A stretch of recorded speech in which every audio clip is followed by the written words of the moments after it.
Welcome to the Big Tech Gut Check for the week of April 1st, 2024. This is a super quick weekly update for parents on all things social media and big tech. First up, I'll keep it light before I go into some tougher topics. I previously mentioned a book that all parents should grab. It's called The Anxious Generation by Jonathan Haidt. It looks like this.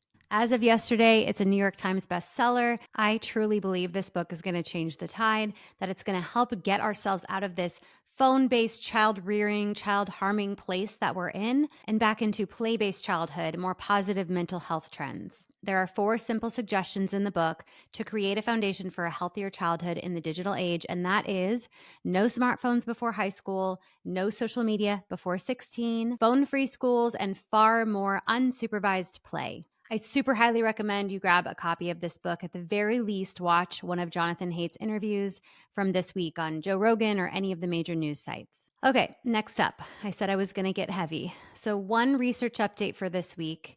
In 2020, a research group in Ireland reported finding 325 sites that featured child sexual abuse material, which was self-generated, meaning the child took the image or video. And just 3 years later, this number jumped to 4,322, a huge increase. Now, this is the number of websites, and each of these websites is hosting thousands or even tens of thousands of images on them. So we're talking about many, many millions of images and videos these kids took of themselves. And over half of these images and videos are of children between 8 and 12 years old. We're seeing the same trends in the US and the UK.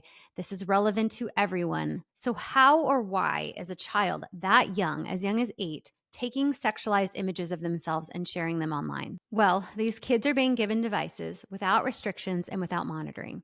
And predators are contacting them, they're grooming them, and they're convincing them to send the images and videos. This is happening on Facebook Messenger that's encrypted, or on Snapchat where messages disappear. These platforms literally allow the evidence to be destroyed. I was shocked by this stat and I wanted to make sure I shared it. I have a full podcast episode on CSAM for parents who want to know the real deal about what's going on here and how to protect your child. Next up, Snapchat and Discord are 2 sites that we as parents should be checking. There's lots of cyberbullying, there's lots of predation, lots of nude image sharing, and these sites talk a lot about their family centers and their parental controls and how helpful they are to parents. But what they didn't tell us, and what they were forced to tell us during the January congressional hearing, is that only 1% of parents actually use the family centers on Snapchat and Discord to monitor their children's accounts. So if these family centers were so great and so easy to use, why aren't more parents using them? So parents, if your child is on one of these sites, please employ the parental controls. Now, I haven't heard great things about their parental control centers, so I would layer on an extra level of protection like Bark's monitoring app, or better yet, Bark's phone or Gab phone, any of the kids' safe phones that allow you to truly monitor the kids' access to these sites. Okay, next up, in lawsuit news, Meta's advertisers have sued Meta for inflating ad viewership in a $7 billion lawsuit. They claim that Meta exaggerated the ad viewership figures by up to 400% that led the advertisers to pay inflated premiums for the ad placements. Meta claims these allegations are baseless, but this is truly part of a larger problem that big tech companies like Meta have no one checking on them.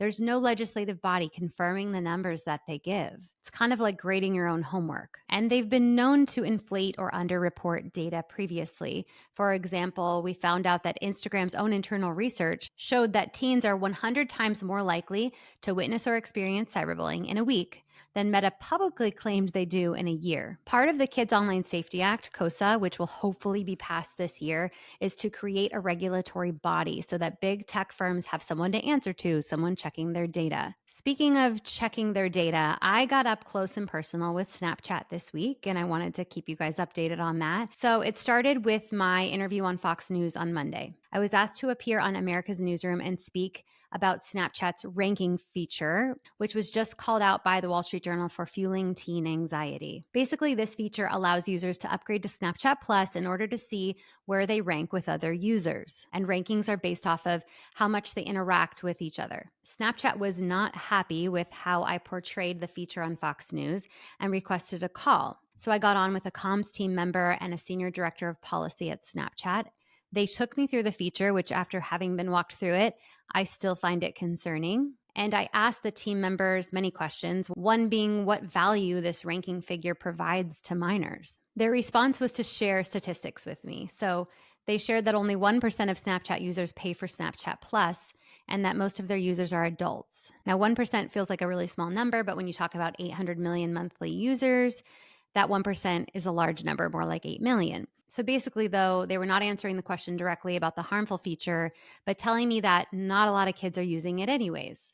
Now, I don't have that a lot number. What is that number? But they shared that the feature originally had good feedback, not sure from who, but now that they are looking more seriously at the value of this feature only after lots of negative media attention. So I guess this is just a reminder that there are many harmful features on Snapchat, features that aren't good or healthy for children or teens, and they don't seem to be prioritizing the mental health of our children over their profit. Like charging people to be able to see a friendship ranking. It's just not cool. It's not something I want my children to spend their time worrying about. And so if your child is on Snapchat, talk to them about how friendships shift and change over time.